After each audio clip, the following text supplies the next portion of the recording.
ETF index mutual funds నేర్చుకుని stock మార్కెట్లో రాణించాలనుకుంటున్నారా? వెంటనే ఈ నెంబర్కి కాల్ చేయండి. అమ్మ నమస్తే అమ్మ. ఈ కాలంలో మనం బాగా చూస్తూ ఉన్నాం. 25 ఏండ్ల కుర్రవాడు 55 ఏండ్ల ఆమెను పెళ్లి చేసుకున్నాడు. ఓకేనా? లేదు అంటే అతి ముసలైన మనవరాల్ని ఇలా చేసేసాడు.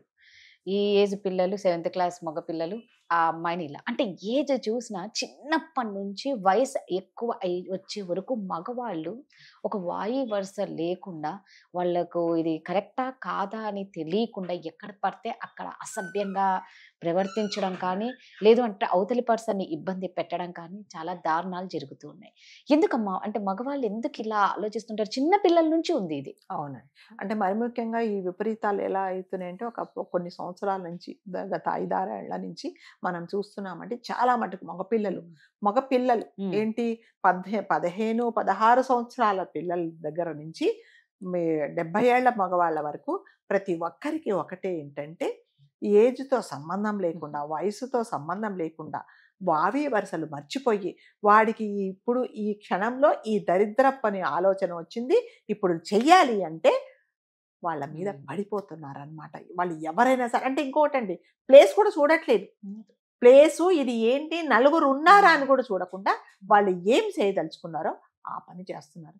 అది ఎంతవరకు కరెక్ట్ అనేది నిజంగా ఒక అమ్మాయి మీద మీరు పడుతున్నప్పుడు, ఆ అమ్మాయిని ఇబ్బంది పెడుతున్నప్పుడు, ఆ అమ్మాయి కేకలేస్తున్నప్పుడు ఇదే విషయంలో ఇదే సంగతి ఇప్పుడు నేను ఈ అమ్మాయి మీద పడినట్టుగానే ఇదే క్షణంలో నా ఇంటి వాళ్ళ మీద, నా ఆడపిల్ల మీద, నా భార్య మీద, నా చెల్లి మీద, నా అక్క మీద ఇలా జరుగుతుందేమో అని ఎవరైనా ఆలోచిస్తే ఏ మగవాడు అలా చేయడండి. కానీ వాడికి ఆ క్షణంలో వాళ్ళకి అటువంటివి ఏమీ గుర్తు రావట్లేదు. ఇప్పుడు క్షణంలో నాకు ఈ కోరిక కలిగింది.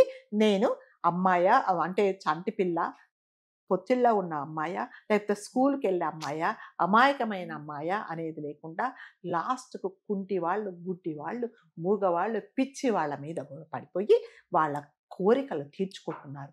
వీటన్నిటికీ ఏంటంటే కారణం డిసిప్లిన్ లేకపోవడము. నా వరకు వస్తే ఈ సమస్య ఎలాగా, నా ఇంట్లో వాళ్ళకు జరిగితే ఏంటి, ఎంత గుండెలు బద్దలయ్యేలాగా మేమందరం బాధపడతాము, నేను ఈ పని ఎందుకు చేస్తున్నానని ఆలోచించటం లేదనమాట. అంటే ప్రతి ఒక్క తల్లి తండ్రి ఆడపిల్లలకు జాగ్రత్త చెప్తున్నారు. జాగ్రత్తగా ఉండు, బయటికి వెళ్ళేటప్పుడు జాగ్రత్త, మగవాళ్ళతో ఎక్కువ మాట్లాడకు, నీ పని నువ్వు చూసుకొని బయటకు వచ్చేసి ఎవరితో ఎక్కువ చనువుగా ఉండొద్దు అని చెప్తున్నారు. కానీ ఏ తల్లి కానీ ఏ తండ్రి కానీ మగపిల్లలకు నానా నువ్వు బయటికి వెళ్ళేటప్పుడు ఆడపిల్లలతో జాగ్రత్తగా ఉండు, వాళ్ళు కూడా నీ చెల్లి అక్క లాంటి వాళ్ళు, నీకు కూడా చెల్లి అక్కలు అమ్మ ఉన్నారు ఇంట్లో, ఆడపిల్లలతో జాగ్రత్తగా ఉండు, నీ తోటి వాళ్ళతో జాగ్రత్తగా ఉండు, నీ ఫ్రెండ్స్తో నీ లిమిట్స్లో ఉండు, వాళ్ళని అసహ్యంగా మాట్లాడకు, ఎటువంటి చెడు కోరికలు లేకుండా వాళ్ళతో స్నేహం చెయ్యని ఏ తల్లి ఏ తండ్రి చెప్తున్నారు చెప్పండి? ఆ మగపిల్లలకి చెప్తున్నారా? చెప్పట్లేదు. ఎంతసేపు వచ్చి విచ్చలవిడిగా డబ్బులు ఇవ్వడం, డబ్బులు ఉన్న వాళ్ళు డబ్బులు ఇస్తున్నారు, డబ్బులు లేని వాళ్ళు అప్పులు చేసి మగపిల్లల కోరికలు తీరుస్తున్నారు. వాడు ఐఫోన్ అంటే ఐఫోను, 2 లక్షల బండి అంటే 2 లక్షల బండి, ఇవాళ నేను పార్టీకి వెళ్తానంటే పార్టీకి వెళ్ళడము, వాడు ఇప్పుడు పిల్లలు ఎలా అంటే తల్లి డబ్బులు ఇవ్వకపోతే లాస్ట్కు కొట్టేసి చంపేసి ఆ డబ్బులు కూడా తీసుకెళ్తున్నారు. అంటే ఎక్కడ ఏమి కంట్రోల్ ఉండటం లేదండి. ఎంతసేపు వచ్చి సోషల్ మీడియాలో వాళ్ళకి దరిద్రాలన్నీ చూడడం, అందులో వాళ్ళు అవన్నీ నేర్చుకోవడము, ఎలా చేయాలి, ఏం చేయాలి అనేది అంటే అది చెప్తున్నా కదా, సోషల్ మీడియాలో మీరు బాగుపడడానికి ఎన్నో చెప్పుకున్నాము, ఎన్ని అవకాశాలు ఉన్నాయో చెడిపోవడానికి అంతకంటే రెట్టింపు మార్గాలు ఉన్నాయి. ఎంతసేపు వచ్చి చెడే చూస్తున్నారు అనమాట. స్కూలు చదువులు అనేవి ఏమీ ఉండట్లేదు. ఎంతసేపు వచ్చి అంటే లగ్జరీ లైఫ్కి అలవాటు పడిపోయినప్పుడు, ఇలాంటి చెడు వ్యసనాలు ఉన్నప్పుడు ఎవరి మీద ఆడపిల్లలు ఆడ అనే ఆపోజిట్ సెక్స్ కనిపిస్తే చాలు వెళ్ళి పడిపోవడమే. అంటే మీరు ఒకసారి మళ్ళీ చెప్తానండి, ఎవరైనా సరే మగపిల్లలు ఒక అమ్మాయిని మీరు హెరాస్ చేస్తున్నప్పుడు అదే ప్లేస్లో నీ చెల్లి ఉంటే, ఆ పక్క వీధిలో నిజంగా వేరే వాడు నీ చెల్లిని అక్కడ విసిగిస్తున్నాడేమో, ఆ అమ్మాయి మీద పడి ఇబ్బంది పడుతున్నాడేమో మీరు ఒకసారి ఆలోచించండి. ఏ మగపిల్లలు అలా చేయరండి. అంటే పెద్దవాళ్ళు కానీ చిన్నవాళ్ళు కానీ ఏ మగవాళ్ళు కానీ ఒక్కసారి నా ఇంట్లో వాళ్లకు నేను చేసినట్టుగా వేరే వాళ్ళు చేస్తున్నారేమో ఆలోచన మీకు వచ్చిందనుకోండి, నిజంగా మీరు ఏ ఆడపిల్ల మీద పడరు అని ఎవరు ఆలోచించుకోవట్లేదండి. ఎంతసేపు వచ్చేసి వీళ్ళని ఇబ్బంది పెట్టాలి. ఇలా చాలా జరుగుతున్నాయండి రాధగారు. లాస్ట్కు బస్ స్టాప్లలో అలాగే జరుగుతున్నాయి. ఇటుపక్క నిల్చాలో తెలియదు, బస్ కోసం వెయిట్ చేయాలో తెలియదు, వాళ్ళు ఎదురుకుండా నిల్చుంటారు. బస్సులో నిల్చుంటేనేమో కండక్ట్ తో సహా ప్యాసింజర్స్ తో సహా మీద పడిపోతారు. అంటే పోనీ- అందరినీ అనట్లేదు, ఇలా అదే చేసే చేసేవాళ్ళని. ఆఫీసులలో కూడా అంతేనండి.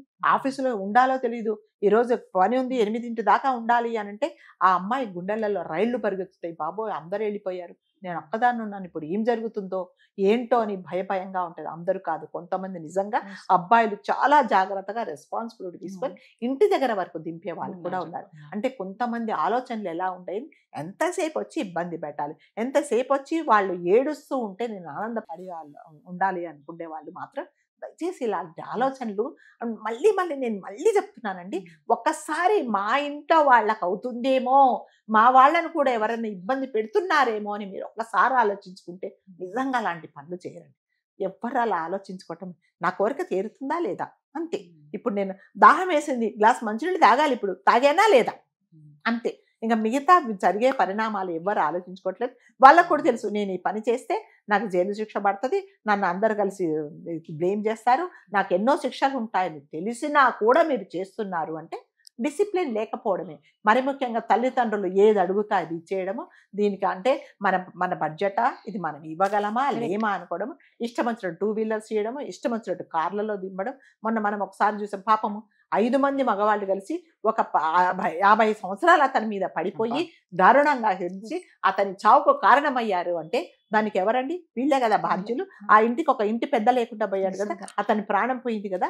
వీటన్నిటికీ ఏంటంటే బాధ్యత లేకపోవడమే. తల్లిదండ్రులు మరి ముఖ్యంగా పిల్లలు ఏది కావాలంటే అది ఇవ్వడమేనండి. ఏదైనా సరే వయస్సుతో సంబంధం లేకుండా, వాడికి 12 సంవత్సరాల వరకు ఉంటాయి, వాడికి 2 వీలర్ ఇచ్చేసి బయటకు వెళ్తారంటే కీస్ ఇచ్చేస్తారు, వెళ్ళిపోతాడు. ఆడు వెళ్ళిపోయిన తర్వాత ఎవరిని చంపుతాడో, వాడే చనిపోతాడో, ఎంతమంది బలి తీసుకుంటారో ఆలోచించు. కాబట్టి మరి ముఖ్యంగా తల్లిదండ్రులు చాలా బాధ్యతగా ఉండాలండి. లేకపోతే ఇలాంటివన్నీ జరుగుతాయి. మనం ఒక చోట ఆపుతాం, 2 చోట ఆపుతాం, ఎన్ని చోట్ల ఆపుతాం చెప్పండి. సో ఇది ఏంటంటే ఎవరికి వాళ్ళు ఆలోచించుకోవాలి, ఎవరికి వాళ్ళు అంటే డిసిప్లిన్ గా ఉండి వాళ్ళ పిల్లల్ని చక్కగా పెంచుకుంటే అసలు ఇలాంటివన్నీ జరగవండి. నిజం, అదైతే కరెక్ట్.